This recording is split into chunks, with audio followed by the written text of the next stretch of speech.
Queridos irmãos, eu os convido a abrirem comigo a santa palavra do Senhor, no Salmo 4. Salmo 4. Baixa um pouquinho. Estamos fazendo exposição no livro dos Salmos.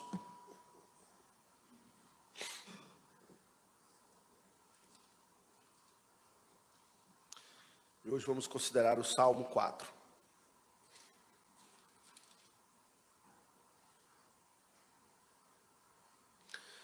Mesmo assentados, porém com atenção e reverência, vamos todos acompanhar a leitura da palavra do Senhor.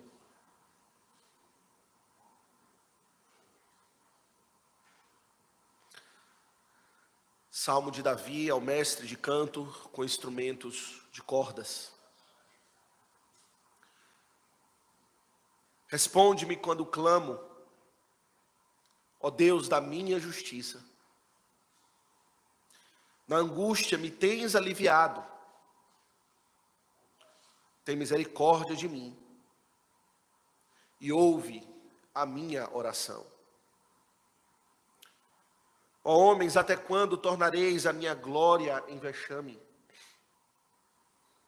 E amareis a vaidade e buscareis a mentira. Sabei, porém, que o Senhor distingue para si o piedoso. O Senhor me ouve quando eu clamo por Ele. Irai-vos e não pequeis. Consultai no travesseiro o coração e sossegai. Oferecei sacrifícios de justiça e confiai no Senhor. Há muitos que dizem: quem nos dará a conhecer o bem? Senhor, levanta sobre nós a luz do teu rosto. Mas alegria me puseste no coração, do que a alegria deles, quando lhes há fartura de cereal e de vinho. Em paz me deito, e logo pego no sono, porque, Senhor, só tu me fazes repousar seguro. Amém. Quero o Senhor abençoar a leitura da sua santa, doce, divina palavra. Congregação do Senhor Jesus Cristo, estamos na nossa série de mensagens no livro dos Salmos, ainda no início, o Salmo 4. Este salmo remete muitos nas frases e nos temas que o salmista traz aqui para nós nesse salmo, aquilo que nós vimos no Salmo 3, não é? Há um contexto de adversidade, de lamento, de perseguição, de dificuldades. As frases são similares. Aqui no final, por exemplo, ele fala sobre deitar e repousar seguro, assim como também no Salmo 3, no verso 5, ele diz: deito, me pego no sono, acordo, porque o Senhor me sustenta. E assim muitos têm entendido que esses dois salmos são salmos similares. No Salmo verso 3, ele fala: deito, pego no sono, acordo porque o Senhor me sustenta. Então, acordar, alguns dizem que esse é o salmo da manhã. E no Salmo 4 ele fala: em paz me deito e logo pego no sono. Aqui fala do salmo da noite, alguns fazem esse paralelo. Bom, mas não sabemos ao certo. O título inspirado do salmo nos diz que é um salmo de Davi, ao mestre de cantos com instrumentos de cordas, mas não aponta com clareza se o contexto é de fato o mesmo. Os irmãos que estiveram aqui, acompanharam a exposição do Salmo 3, devem se lembrar que o Salmo 3 é situado num contexto muito específico. Foi um salmo de Davi quando fugia de Absalão, seu filho. Então, estudiosos, comentaristas da palavra de Deus têm debatido se o contexto aqui é o mesmo, se ele está continuando a mesma ideia, a mesma situação, refletindo as suas aflições quando perseguido por Absalão, seu filho. Alguns entendem sim, claramente aqui é o mesmo contexto, mesma continuidade, dado a temática e dada a fraseologia que é parecida, certamente é o mesmo contexto. Outros vão argumentar que não, que talvez aqui o contexto seja outro, porque há detalhes e sutilezas do salmo aqui que apontam para o cenário um pouco diferente. No Salmo 3, há uma clareza, tanto pelo contexto que é explicitado para nós, Salmo, quando fugia da perseguição de Absalão, seu filho, e também o que ele diz aqui, que há um perigo, há um medo de uma perseguição, inclusive física. Ele precisou fugir da presença dos seus adversários. Ele chama Deus para ser o seu escudo, protetor até mesmo da sua integridade física. Já o Salmo 3 não dá essa conotação de uma perseguição física, mas uma perseguição moral, uma perseguição de difamação e calúnias que são levantadas contra o salmista. No Salmo 4, aqui, quando ele fala no verso 2, ó homens, até quando tornareis a minha glória em vexame? Essa expressão, até quando, sugere que talvez fosse uma aflição mais prolongada, é algo que o salmista já estava há muito tempo sofrendo, o que alguns então irão identificar com a perseguição de Saul e não a perseguição de Absalão, pois a perseguição de Absalão foi mais pontual. Quando Absalão se levantou contra Davi, as coisas aconteceram muito rapidamente. Já com Saul, não, foi uma perseguição muito mais prolongada, envolvendo difamação, envolvendo perseguição de vários tipos. Bom, não sabemos ao certo, são essas opções de interpretação que são levantadas, talvez uma terceira que não está para nós registrado nos registros dos livros históricos da história de Davi, mas o fato é, há sim aqui um salmo de lamento. Lamento por perseguições, lamento por aflições, angústias, ataques de inimigos e opositores, mas é ao mesmo tempo que é um salmo de lamento, é um salmo de confiança, pois à medida que ele expressa a sua dor, que ele expressa a sua angústia, como ele fala aqui no verso 1, na minha angústia me tens aliviado, prontamente ele se lança para uma declaração de profunda, segura e firme confiança no Senhor em meio aos seus adversários. É um salmo de confiança no Senhor em meio aos seus adversários. Independente do contexto histórico preciso que nós temos aqui, uma coisa é certa: Davi estava sendo caluniado, difamado, perseguido. Até quando, honestos, até quando, ó homens, amareis a vaidade e buscareis a mentira?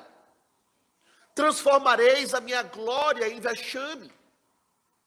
Davi aqui tinha a glória do seu reinado, a glória de ter sido ungido do Senhor, e os seus opositores então não reconheciam isso, não reconheciam que a bênção de Deus estava sobre ele, e transformavam a sua glória em vexame, ao invés de recebê-lo como ungido do Senhor, o rei de Israel, vilipendiavam Davi e queriam humilhá-lo, envergonhá-lo, desprezá-lo. E queridos, a despeito da nossa condição bem diferente de Davi, na condição de rei, não é a nossa, ele fala na condição de um piedoso, não é? Na condição de um servo do Senhor. E veremos isso nos detalhes ao longo dos Salmos. E muitos de nós podemos então nos identificar com o salmista, nas suas angústias, nas suas aflições, quando enfrentamos opositores nesta vida.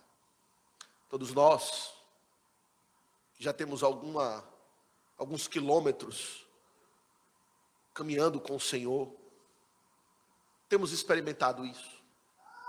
Perseguições, oposições, difamações, que muitas vezes vêm de fora daqueles que são os inimigos da cruz, daqueles que não abraçam Jesus Cristo como verdadeiro Senhor e Mestre. Às vezes surgiram até mesmo de dentro do povo de Deus, pessoas que deveriam estar conosco, buscando os mesmos propósitos, a glória do Senhor, servir a Cristo e a fé, se levantam como nossos adversários, nos caluniam, falam mal de nós, nos perseguem, e isso dói. Talvez no Salmo 3, se assim estão corretos os intérpretes, com respeito à identificação do contexto, há uma ênfase numa perseguição física, e no Salmo 4, uma perseguição moral. O fato é, mesmo que não seja física, a moral dói. Palavras doem. Mentiras doem muito. Acusações, que são lançadas contra nós, quando a nossa glória, ou podemos dizer, a nossa honra, a nossa dignidade diante do Senhor é lançado na lama e vexame, e pessoas se levantam para nos acusar, para nos atacar, dói. O próprio Senhor Jesus enfrentou disso. Muito antes dele enfrentar a perseguição física por aqueles que se levantaram contra ele para crucificá-lo, ao longo de toda a sua vida, ele foi vilipendiado. Verdadeiramente o Senhor Jesus experimentou a sua glória transformada em vexame pelos seus opositores,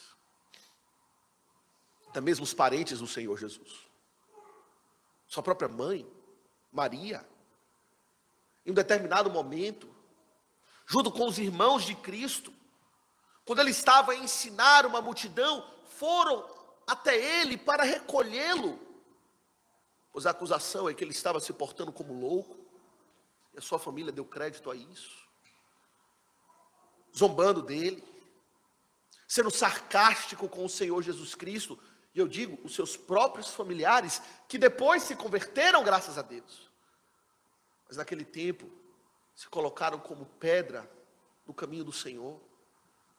Seus próprios discípulos, por vezes, homens de dura cerviz, de pequena fé. Judas, seu amigo, seu discípulo, a quem ele amou, se voltou contra ele.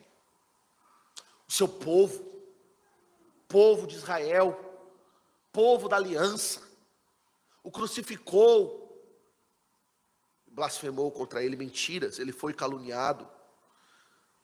E certamente isso doía profundamente no coração do Senhor. E queridos, Davi nesse salmo nos ensina como lidar com isso. Como lidar com as falsas acusações. Como lidar com os opositores. Como lidar com as mentiras que são lançadas contra nós, sobretudo por conta da fé. Sobretudo quando somos perseguidos pela justiça e não por malfeitores, mas perseguidos porque estamos fazendo a vontade do Senhor. Como lidar com isso? Nós sabemos como muitas vezes somos tentados a lidar com isso. Quando somos caluniados e difamados ou caluniados, atacados, a nossa tendência é revidar. A nossa tendência é responder mal com mal. Se me calunia, caluniarei também. Se fala mal de mim, falarei mal também. Ou então, levar o problema para outras pessoas, a fim de conquistar a simpatia das pessoas. Ó céus, ó terra, veja como eu fui atacado. De que modo o salmista lida com essas situações? Queridos, eu diria que aqui nesse salmo ele aponta pelo menos três questões três atos, três ações, que ele expressa claramente nesse salmo, que o leva a lidar com a mentira, com a calúnia, e com os ataques dos seus opositores. Primeiro, ele lida com oração. Em segundo lugar, ele lida com confrontação. Em terceiro lugar, ele lida com convicção ou fé. Oração, confrontação e convicção ou fé. Veremos cada um desses pontos. Em primeiro lugar, quando olhamos para o texto, no verso 1, é isso que o salmista expressa, não é? Oração.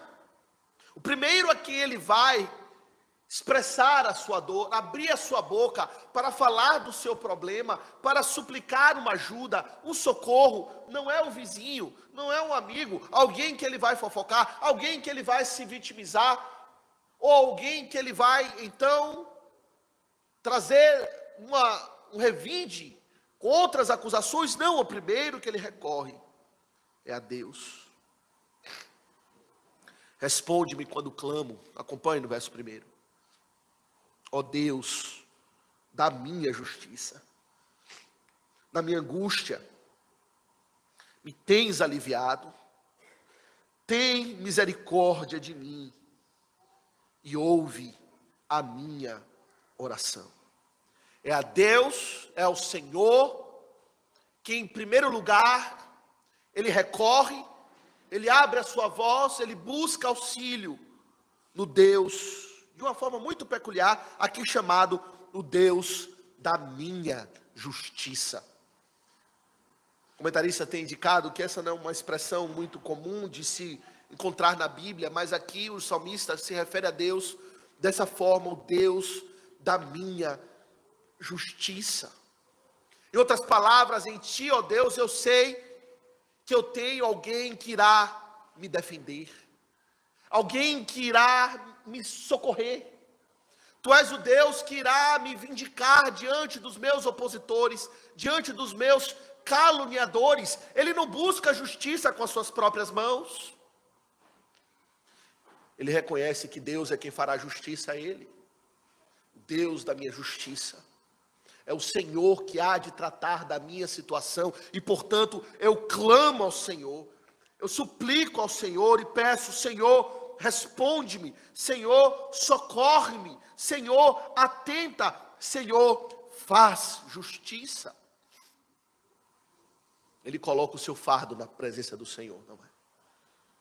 Talvez até a sua indignação, a sua revolta, diante daquilo que ele está sofrendo, diante daquilo que ele está experimentando, ele coloca no Senhor.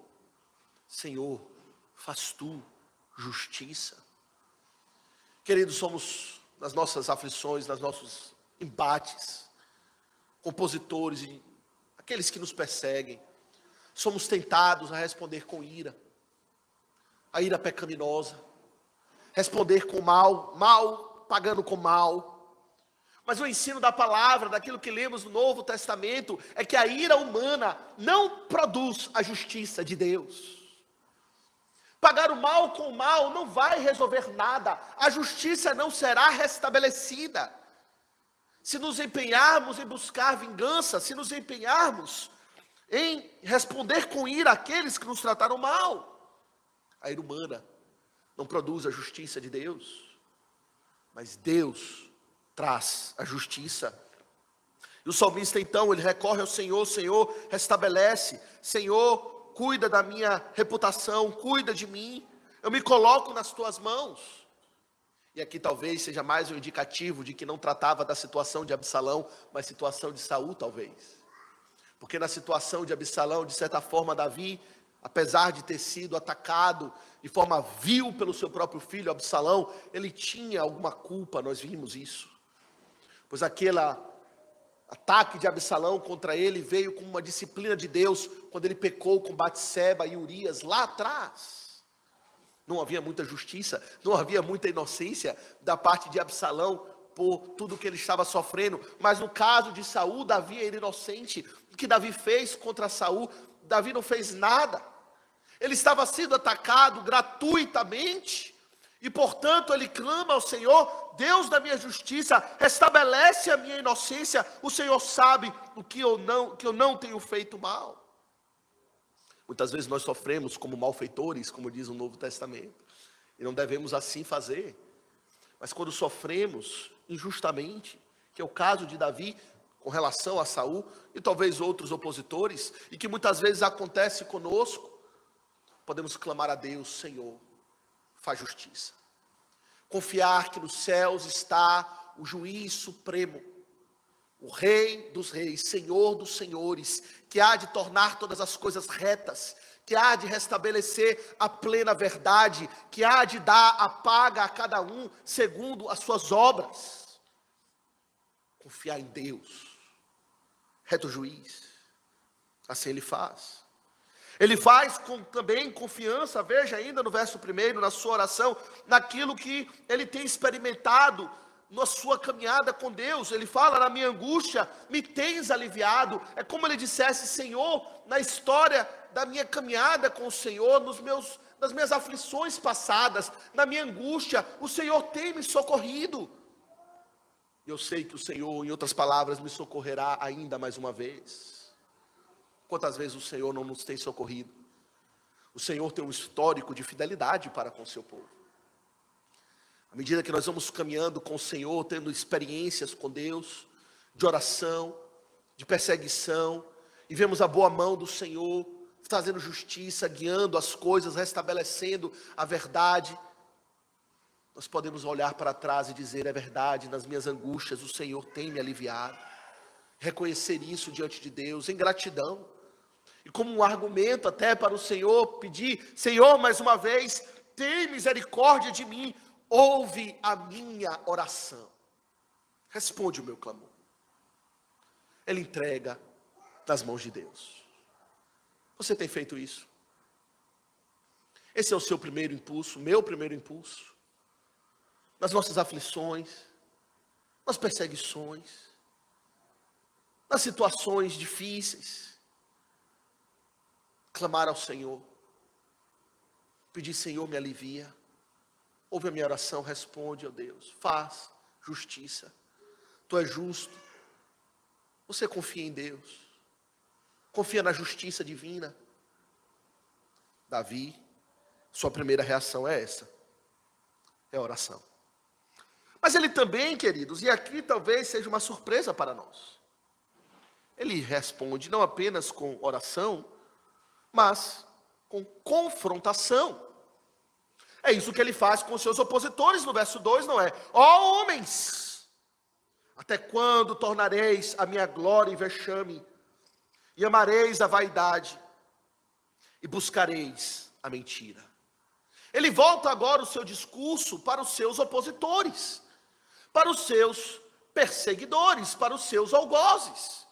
Ele os confronta no seu pecado. Nem sempre precisamos confrontar. Aqui está talvez algo que não é normativo.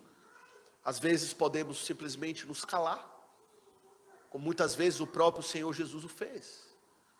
Sendo perseguido, ele foi como ovelha muda para o matadouro. Nada falou. Recebeu a injustiça, silente, mudo. Mas aos momentos também oportunos, e que a sabedoria divina irá nos levar a considerar as oportunidades e as circunstâncias onde essa situação é cabível, onde uma confrontação se faz necessária, onde uma confrontação é apropriada e adequada, não com o propósito de estabelecer a minha própria justiça, pois afinal de contas, no verso 1, ele já entregou a sua honra ao Senhor, ele já entregou o seu caso ao Senhor, mas com outro propósito. Você verá que o propósito do salmista nessa confrontação não é meramente a sua própria justiça, mas é o bem dos seus opositores. Veja o que lemos aqui: até quando, ó homens, e alguns intérpretes na expressão aqui, no hebraico, quer dizer, ó filhos dos homens. Nessa expressão, entende-se que é uma forma hebraica de falar, de destacar pessoas eminentes, pessoas de alta posição, que talvez fosse o caso daqueles que estavam atacando a ele. Mais um caso, mais um detalhe que talvez refletisse o fato de ter sido o problema com Saul aqui, pois no caso de Absalão, Absalão estava abaixo dele na hierarquia. Davi era rei, Absalão era o seu filho. No caso de Saul não, quando Saul perseguiu, Saul era o rei, e ele era ungido que seria rei, mas ainda não estava ocupando o trono. Ó homens poderosos, e leia-se assim, ó homens de poder, até quando tornareis a minha glória em vexame? E amareis a vaidade, e buscareis a mentira. Ele fala face a face. Não sabemos se ele realmente pronunciou essas palavras, se foi Saul ou outro, mas aqui a ideia é de uma confrontação, não é? De chamar os homens e tratar a verdade como ela é, olhar nos olhos e confrontar com a verdade.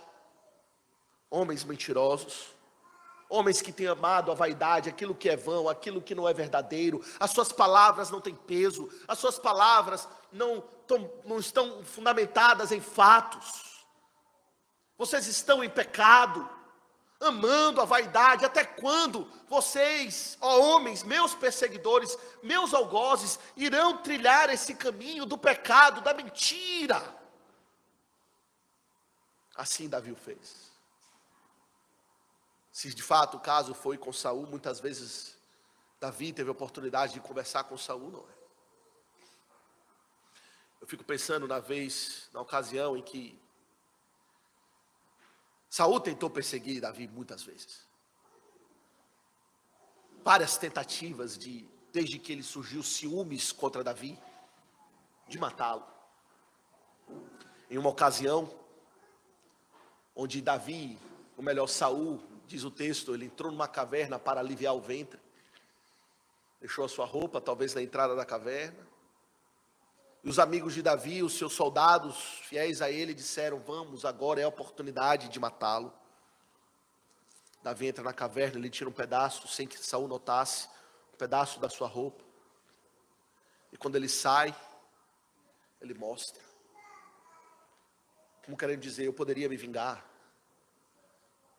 Se o meu propósito fosse vingança, aqui estaria a hora.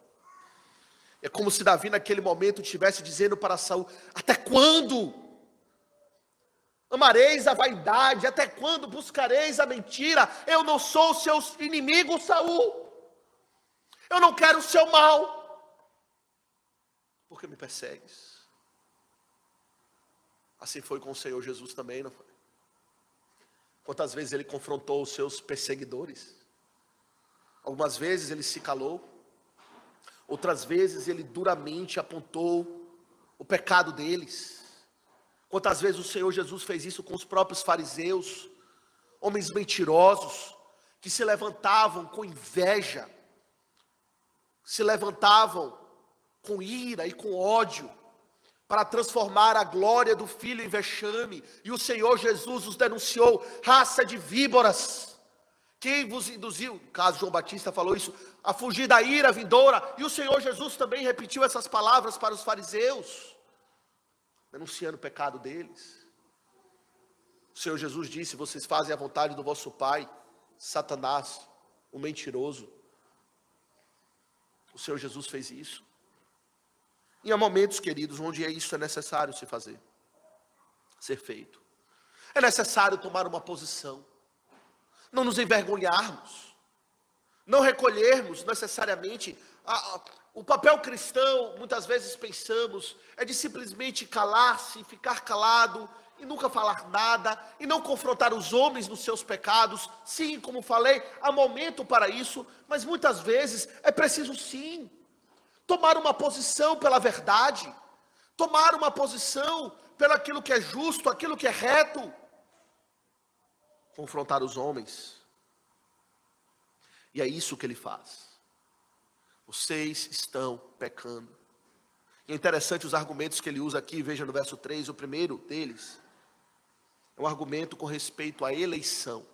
Verso 3: sabei, porém, que o Senhor, falando com os homens, com seus opositores, saibam, compreendam, tenham em mente isso, que o Senhor distingue para si o piedoso.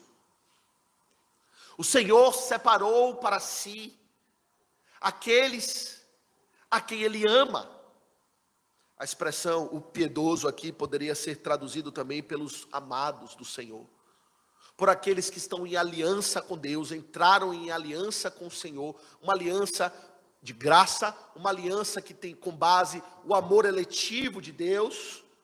E assim é chamado os piedosos, aqueles que são amados por Deus. E ele diz: o Senhor distingue para si.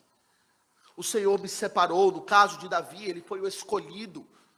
Saul foi escolhido, mas pela sua rebeldia foi preterido.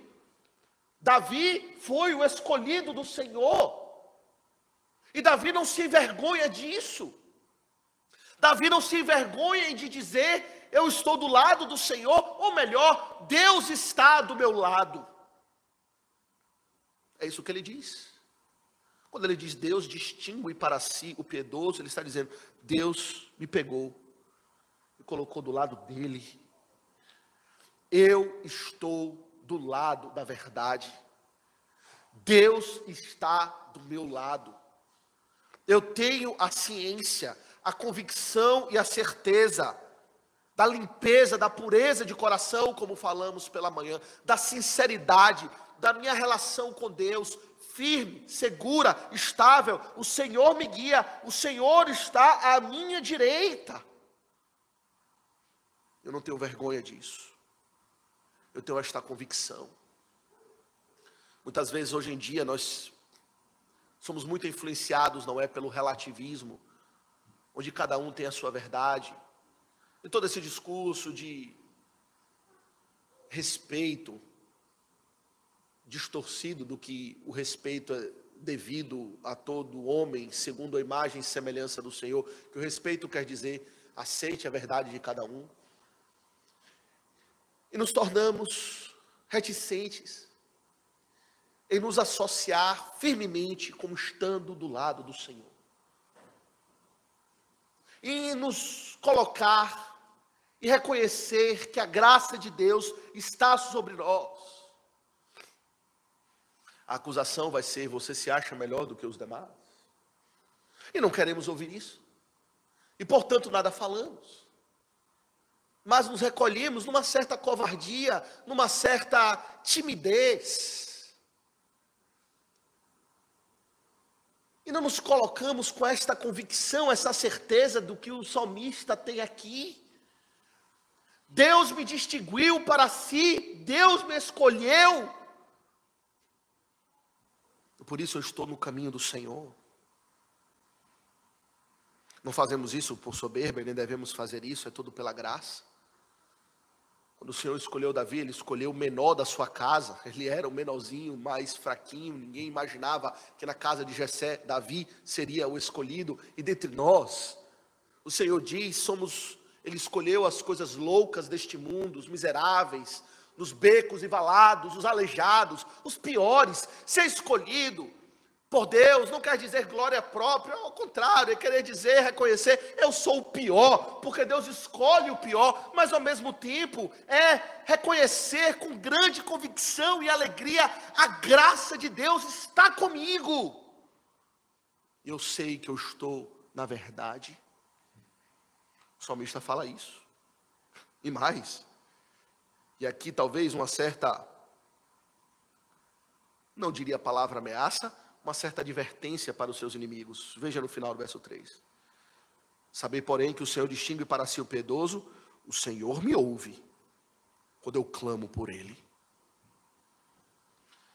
Deus irá ouvir as minhas orações. E qual é a oração? O verso 1 apresenta para nós, não é? Qual é o clamor do Senhor? Que Ele faz ao Senhor? Tem misericórdia de mim, Deus da minha justiça. Eu clamo, responde-me, ó Deus, socorre-me. E aqui ele fala, Deus vai responder às minhas orações. Eu tenho essa plena convicção. A justiça será restabelecida. Eu sei que Deus não permitirá que a mentira se prolongue, que a mentira se estabeleça. Ele não permitirá que o seu servo seja para sempre envergonhado. Mas aqueles que se humilham serão exaltados pelo Senhor. Eu sei, eu tenho esta convicção. Deus ouve a minha oração. Que confrontação. Uma confrontação e tanta. Mas o propósito, veja, e aqui veremos nos versos seguintes. O propósito não é vencer uma disputa, uma queda de braço, simplesmente uma questão de orgulho, pois o meu orgulho foi ferido, e eu preciso derrotar os meus inimigos para que eles sejam humilhados. Não, o propósito não é esse. O propósito da confrontação é evangelístico. É levar os opositores no reconhecimento da maldade deles a se arrependerem, temerem e colocarem a fé em Deus. É isso que ele diz nos versos seguintes. Olha, interessante, no verso 4 ele diz: irai-vos e não pequeis, consultai no travesseiro o coração e sossegai. Aqui, queridos, esse é um verso que tem causado debates entre os estudiosos da palavra a respeito da melhor tradução. A forma como está traduzida aqui, alguém pode coçar a cabeça. O que é que o salmista quer dizer? Irai-vos e não pequeis. Consulte no travesseiro o coração e sossegue. Com quem ele está falando? A quem ele está endereçando essas palavras? E com que propósito? Talvez uma parte dessa dificuldade na interpretação é porque o apóstolo Paulo, ele, em Efésios, no capítulo 4, verso 26, ele faz uso de palavras que parecem aludir a este salmo, quando ele diz: irai-vos e não pequeis, não se põe o sol sobre a vossa ira, nem deis lugar ao diabo, lá em Efésios 4, 26, e lá claramente em Efésios 4, o apóstolo Paulo não está falando aos inimigos, ele está falando ao povo de Deus, à igreja, falando a respeito de reconciliarmos, de não estarmos brigados, mas tratarmos a ira que surge ao nosso coração. E como a palavra é parecida, irai-vos e não pequeis, alguns pensam, bom, então aqui talvez a melhor tradução é olhar o que Paulo traduziu lá e traduzir de forma semelhante aqui. Mas outros têm outra interpretação e eu penso que é a melhor. O salmista aqui, ele ainda está falando aos seus opositores. É muito claro que no verso 2 ele os invoca: ó homens, até quando tornareis a minha glória em vexame e amareis a vaidade? Sabei, porém, que o Senhor distingue para si o piedoso. E no verso 4, irai-vos e não pequeis, irai vós, ó homens, mentirosos. Não há nada, nenhuma marcação no texto que sugere que ele está falando agora com outras pessoas. Ele está falando aos mesmos opositores. Então qual é o sentido? Irai-vos e não pequeis. Aqui precisamos ser um pouco mais técnicos. A palavra irai-vos aqui, no seu sentido original, que foi traduzido dessa forma, irai-vos, tão somente tem o significado de tremer. Tremer, chacoalhar, o corpo tremer, como resultado de uma forte emoção. Qual emoção? A palavra não especifica. E aqui é que cabe o intérprete entender o contexto e trazer a interpretação, ou simplesmente deixar como está no texto original e dizer: tremei-vos e não pequeis. Eu penso que é sempre melhor uma tradução um pouco mais literal, pois assim os tradutores da Bíblia vão deixar para os pastores fazer a interpretação e não eles. Traduzam como mais próximo do que é, mais próximo do seu sentido original, pois não vai surgir essas confusões. E aqui a ideia, portanto, e aí muitos têm interpretado assim, eu também interpreto, que quando o salmista fala tremei-vos e não pequei, não é um tremor de ira, mas um tremor de temor.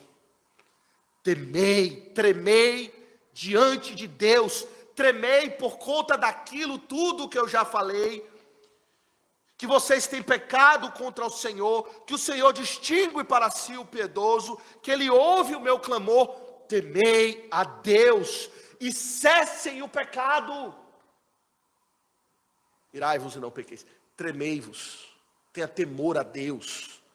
E abandone a mentira, e abandone a falsidade. Em outras palavras, esse seu comportamento é fruto de uma irreverência para com Deus, é fruto de uma falta de consideração de que há um Deus nos céus, que conhece todas as coisas, que há de julgar retamente, que distingue para si o piedoso, que sabe discernir as palavras verdadeiras das mentirosas.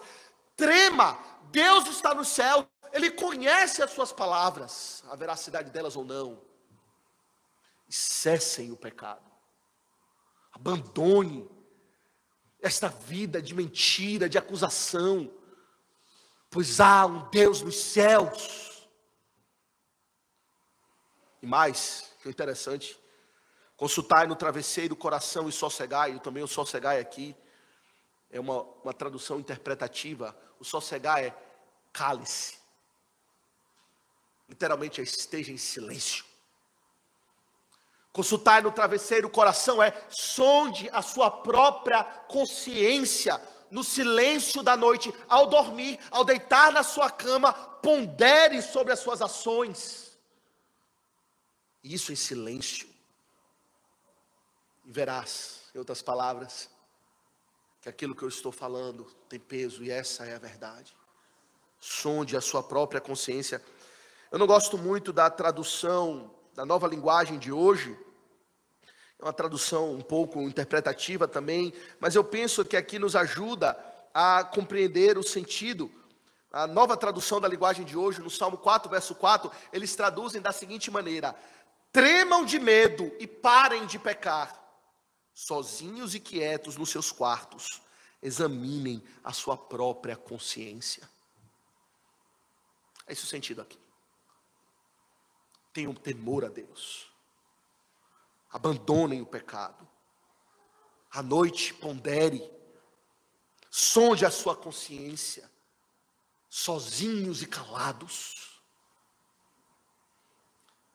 As noites, a palavra de Deus geralmente aponta que são momentos para meditação. Pelo menos deveriam ser. Momentos para reflexão. Momentos para sondar o que fizemos ao longo do dia. Ponderar. Sondar a nossa consciência. Pedir a Deus perdão dos nossos pecados. Refletir. Infelizmente, na modernidade, por conta das muitas telinhas, isso se perdeu, não é? Deitamos e caímos de sono com a televisão ligada, ou com o celular na mão, e às vezes o próprio celular cai no chão, porque a gente não larga o celular. Fica assim, morrendo de sono. E perdemos a oportunidade de ter aquele momento de sondar o nosso coração. Se o salmista recomenda esta prática de sondar o coração, no silêncio, no travesseiro, sozinhos e quietos, para os seus opositores, certamente será algo que ele fazia também, e é algo que todos nós devemos fazer. À noite, ponderar na presença do Senhor, sobre a nossa vida. Você tem momentos de silêncio? Momentos onde você não está sendo constantemente bombardeado por informações, como somos nos nossos dias modernos. Nem numa fila de banco a gente consegue ficar aguardando tranquilo. Entrou na fila, parou, pega o celular. Chamou o elevador, vai levar 30 segundos para o elevador chegar, pega o celular. Uma tentação até mesmo minha, confesso. Talvez dos irmãos também. O salmista que recomenda para os seus opositores: calem-se, fiquem em silêncio na presença do Senhor e sonde a sua consciência, olhe para dentro de si e examine a si mesmo, vejam, reconheçam os seus pecados, reconheçam que estão na mentira. E aí vem o verso que indica claramente que o propósito é evangelístico. A confrontação não tem um propósito de vingança, não tem um propósito de pagar o mal com o mal, mas de levar os nossos opositores ao arrependimento. Pois veja o que ele diz no verso 5. Depois de falar de Deus como juiz, aquele que é justo, e dizer que Deus ouve a oração, recomendá-los que sondem a sua própria consciência, temam ao Senhor, abandonem os pecados. Ele diz no verso 5. Ofereceis sacrifícios de justiça e confiai no Senhor. O que é isso senão, em outras palavras, arrependam-se e depositem no Senhor a fé. Ofereça sacrifícios de justiça. Alguns têm novamente debatido o que são sacrifícios de justiça.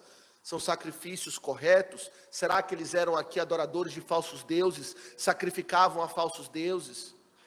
Será que aqui eles sacrificavam ao Deus verdadeiro de uma maneira falsa? Será que aqui eles sacrificavam ao Deus verdadeiro, mas não com um coração sincero, de forma injusta, não discernindo, como falamos a respeito da ceia, o corpo e o sangue, não discernindo o significado de todo aquele culto, sem temor a Deus? O fato é, o salmista os encaminha para onde Deus mostra aquilo que é feito para se obter o perdão de pecados. No sacrifício. Sacrifique de forma correta. Compreenda o significado do sacrifício. Ofereça a Deus, cultue a Deus. O sacrifício aponta para Jesus Cristo, aquele que foi imolado pelos nossos pecados. Quando, na antiga aliança, o piedoso, que temia a Deus, oferecia sacrifícios corretamente, ele o fazia na esperança de que haveria de se manifestar o Cordeiro de Deus que verdadeiramente tira o pecado do mundo. Os fiéis da antiga aliança não depositavam a sua esperança no sacrifício de bois, de animais, de cordeiros meramente. Entendiam que aquilo ali era o símbolo, era o tipo, certamente explicado pelos profetas, pelos sacerdotes que estavam ali, não apenas para conduzir o rito, mas para instruir o povo do significado daquelas coisas.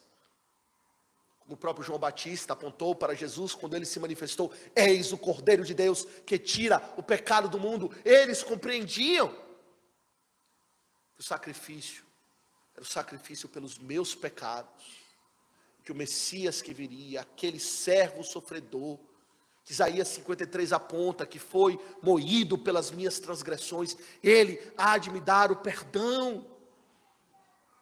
Por isso que ele junta essas duas injunções: oferecer sacrifício de justiça e confiai no Senhor.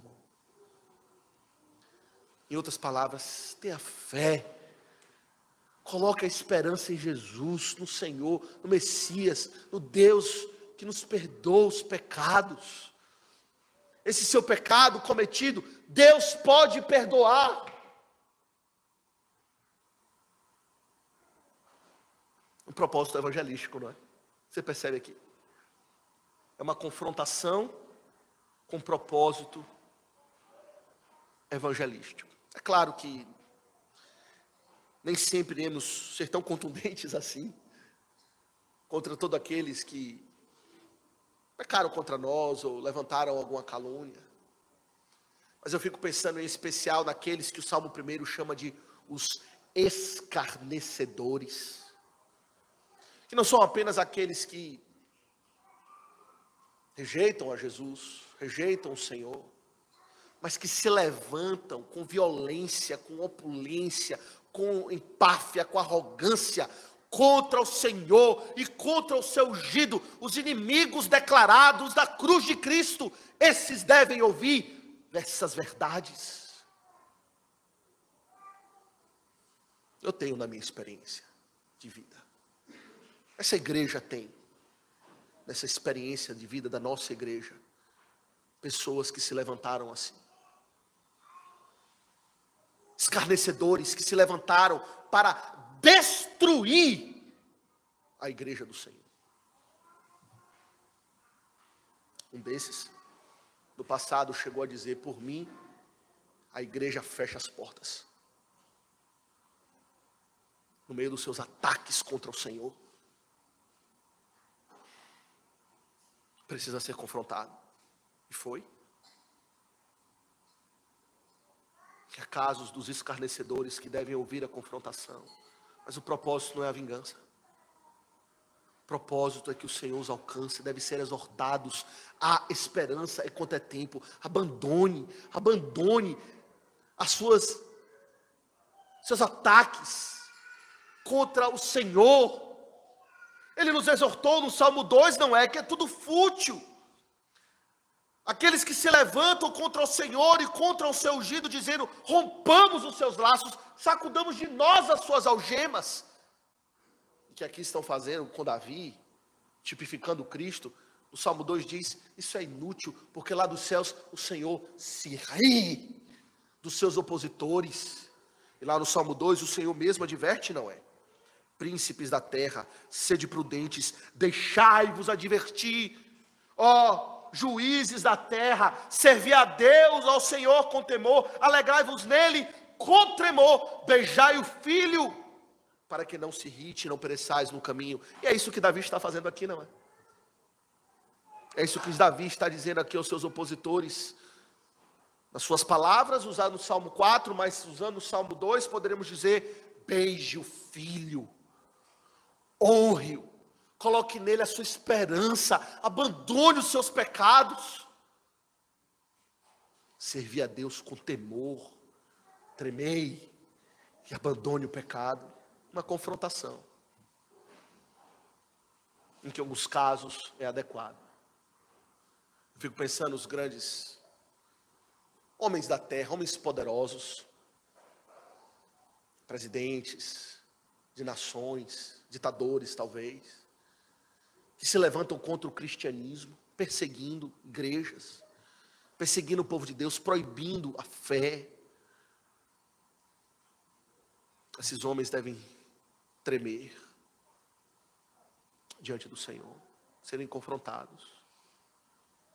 Confrontação. Oração, confrontação, mas convicção. No meio dos ataques, o salmista expressa uma fé cheia de convicção, uma fé inabalável no Senhor.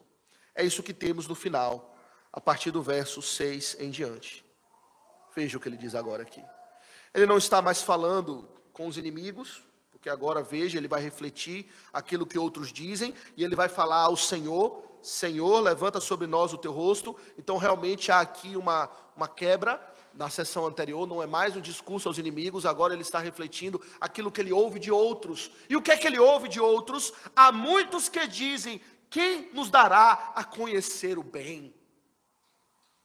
Essa expressão é interessante. A ideia aqui é que, estando naquela situação, a glória transformada em vexame, Davi, ungido do Senhor, para ser rei, sendo perseguido, atacado, vilipendiado, apedrejado.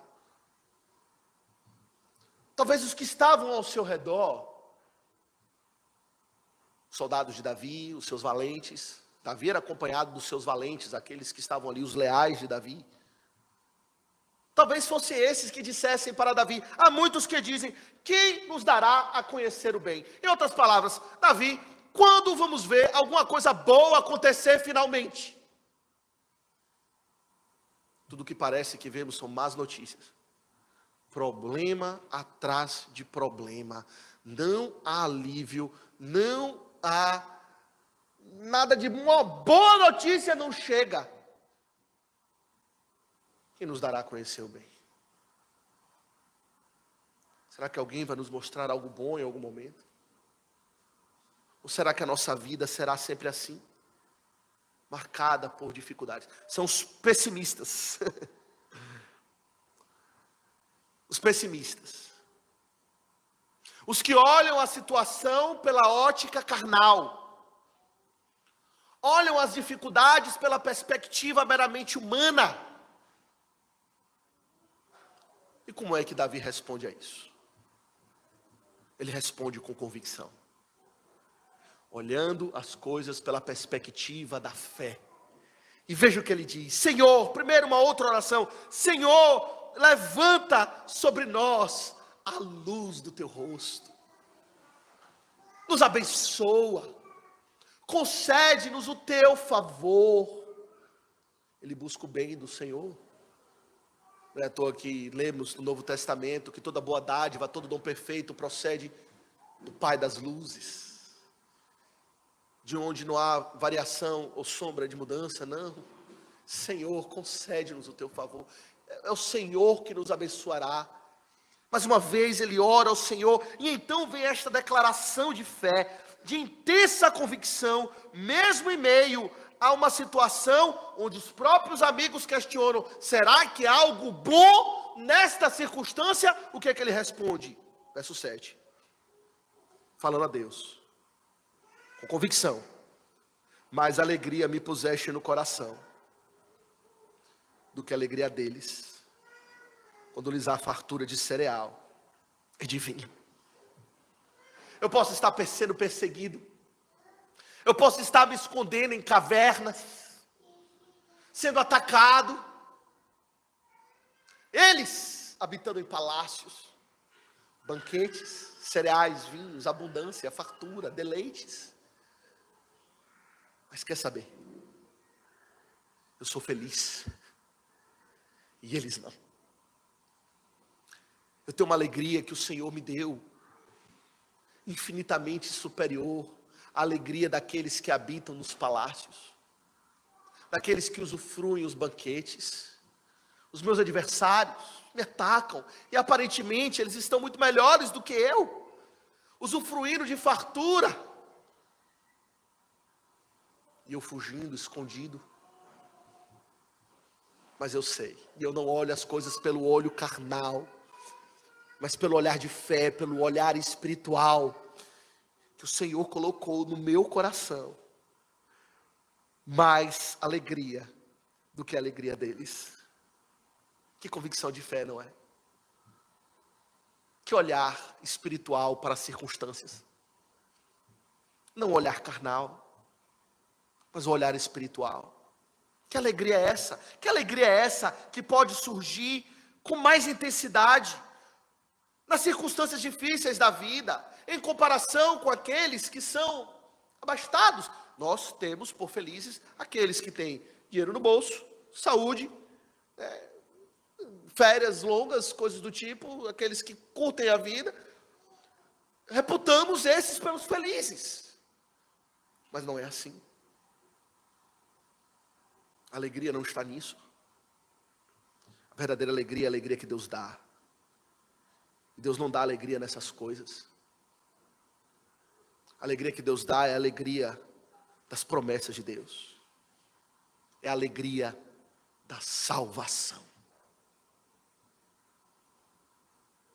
Eles me atacam, me fazem mal, transformam a minha glória em vexame, mas eles estão perdidos. E eu estou seguro no Senhor. Ele me distinguiu para si. Ele me escolheu para me salvar. E o que pode ser comparável a esta alegria da salvação? É uma alegria mais pura, pois não é manchada pelo pecado, das bebedices, das orgias, dos excessos carnais. É uma alegria mais duradoura, porque a alegria dos prazeres dura pouco tempo, logo vem o amargor que resta, que fica na boca, mas a alegria do Senhor dura por toda a eternidade. É uma alegria verdadeira. Que alegria a bebedice pode trazer? Pode trazer algum prazer, mas não alegria. Prazer e alegria são coisas diferentes. Uma pessoa pode estar usufruindo, experimentando grande prazer em profunda tristeza. Por isso não é verdadeira. É o engano do pecado, que seduz com pitacos de emoções e de prazeres para nos manter cativos a ele, mas que na verdade nos pisa, nos amassa em tristezas profundas e sem satisfação. É uma alegria mais profunda, pois é uma alegria calcada em realidades superiores, em verdades que lidam com o âmago do homem, com a necessidade real do homem. O que é que o homem precisa mais do que tudo? Um banquete? O homem precisa da salvação. Isso o Senhor me deu. Que convicção inabalável de alegria no meio das tribulações, contemplar o espiritual. É assim que você se sente. Os seus algozes se levantam contra você, você se deixa bater? Ou a sua convicção está no Senhor, no Cristo que morreu por você, em ser amado, distinguido por Cristo, um eleito? O que pode ser melhor do que ser um eleito do Senhor, um escolhido? A mim, indigno, recebi a graça da salvação. Interessante, o apóstolo Pedro, ele... Abra comigo em 1 Pedro, no capítulo 1.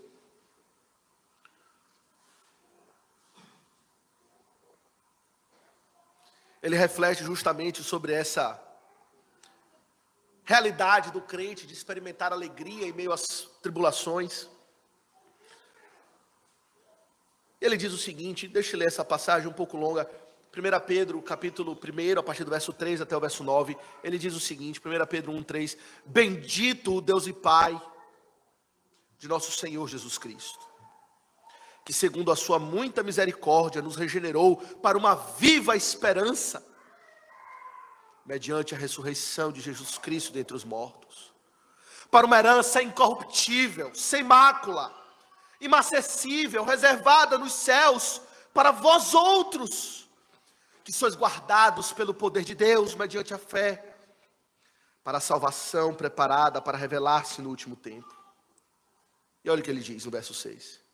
Nisso exultais, embora no presente, por breve tempo, se necessário, sejais contristados por várias provações, para que uma vez confirmado o valor da vossa fé, muito mais preciosa, ou podemos dizer, muito mais alegre, do que ouro perecível, mesmo apurado por fogo, redunde em louvor, glória e honra, na revelação de Jesus Cristo, a quem não havendo visto mais, no qual não vendo agora, mas crendo, veja o que ele diz, exultais, com alegria, indizível, indescritível, uma alegria que não consigo colocar em palavras, e cheia de glória, obtendo o fim da vossa fé, a salvação da vossa alma. Se por breve tempo precisamos ser contristados pelas tribulações, é pela vontade de Deus. Os ataques, os adversários, são Deus mesmo quem manda, para nos provar, a fim de que a nossa fé seja fortalecida ainda mais, e venhamos a exultar com alegria indizível, cheia de glória, do quê? Da salvação da nossa alma, de que é uma coroa de glória reservada nos céus, uma herança incorruptível, que vale muito mais do que coisas, como ele diz, que não valem nada, como prata e ouro. Interessante, eu acho fantástica essa expressão, coisas perecíveis como prata e ouro. Aqui você percebe que ele está sendo até um pouco irônico, sarcástico. Prata e ouro, na perspectiva humana, não são metais perecíveis. São metais nobres, justamente porque são perenes, eles não se desgastam com o tempo, mas em comparação com as realidades espirituais, com a herança que nós temos, o ouro é nada. E por isso o salmista diz, mais alegria, Senhor, puseste no meu coração do que a alegria deles. Quando lhes há fartura de cereal e de vinho, ou usando a linguagem de Pedro, quando estão nadando em ouro, ricos, eu tenho a salvação. O Senhor me deu. Ninguém tirará. Você tem esta convicção? Isso lhe traz alegria? Essa certeza de fé. Alegria e segurança. É isso que ele diz no final, não é para concluir. No verso mais conhecido desse salmo. Em paz me deito. E logo eu pego no sono. Porque, Senhor, só Tu me fazes repousar seguro. Eu deito e durmo tranquilo. Os opositores devem deitar a cabeça no travesseiro, como ele disse, os aconselhou no verso 4, e perder o sono, pela consciência atribulada de pecados, por se enxergarem perdidos. E eu já estou reconciliado com o Senhor. Ele já perdoou os meus pecados. Eu deito a cabeça e durmo, porque eu estou seguro na presença do Senhor. Quem poderá me fazer mal, se o Senhor me protege? O Senhor Jesus, em Lucas 12, verso 4, ele disse o seguinte: digo-vos, pois, amigos meus, não temais os que matam o corpo, E depois disso, nada mais podem fazer, não tem mais. Eu, porém, vos mostrarei a quem deveis temer. Temei aquele que depois de matar, tem poder para lançar no inferno. Sim, digo-vos, a esse, isto é Deus, deveis temer. E aí Cristo acrescenta: não se vendem 5 pardais por 2 asses? Passaram baratinho, não vale nada. Entretanto, nenhum deles está em esquecimento diante de Deus. Até os cabelos da vossa cabeça estão contados. Não tem mais. Bem mais valeis do que muitos pardais. Eu cuido dos passarinhos que não valem nada.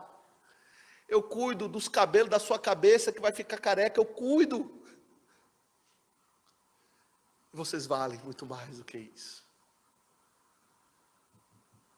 O salmista está convicto de que ele está seguro no Senhor.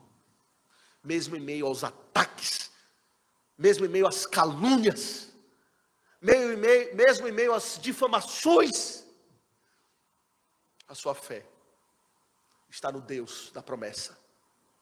O Deus que prometeu e não pode mentir. Onde está a sua fé? Onde está a sua segurança? O que lhe faz deitar a cabeça no travesseiro e dormir em paz? Encomendando a sua vida ao Senhor? Como você tem reagido aos seus opositores? Pagando mal por mal? Desejando-lhes o bem? Uma confrontação a fim de levá-los à fé? Você tem desfrutado da paz e da segurança e alegria no Senhor Jesus em tempos de tribulação? Aqui o salmista nos ensina a lidar com as tribulações dessa vida. E por último, deixe-me perguntar: seria você um dos homens que ama a vaidade e busca a mentira? Seria porventura você um desses que tem tido necessidade de deitar a cabeça no travesseiro e sondar o coração, pois não ainda se colocou como servo de Deus? Faça isso. Ofereça sacrifícios de justiça, confie no Senhor, para que juntos possamos adorar a Deus. Eu fico pensando no apóstolo Paulo, como ele era um perseguidor da igreja, feroz, violento. A igreja tinha medo dele. Quando ouviram falar que ele se converteu, ficaram até céticos, diz o livro de Atos. Duvidaram. Imagina a alegria de um perseguidor da igreja se tornar um irmão querido e amado, o irmão Paulo. Paulo ouviu do Senhor uma confrontação do próprio Senhor Jesus. Paulo, Paulo, por que me persegues? Ele se arrependeu. Experimentou a alegria da salvação. A tal ponto de que quando esteve preso, em cadeias, atribulado, perseguido pelos opositores, é que ele escreve as suas cartas chamadas Carta da Alegria, e diz: alegrai-vos no Senhor. Outra vez vos digo, alegrai-vos. A palavra de Deus não está acorrentada. Os homens podem me acorrentar, mas eu estou certo que pela vida, pela morte, glorificarei o Senhor na minha carne. Para mim, o viver é Cristo e o morrer é lucro. Essa era a convicção do salmista. É a sua convicção? É a minha convicção. Que o Senhor nos abençoe. Amém.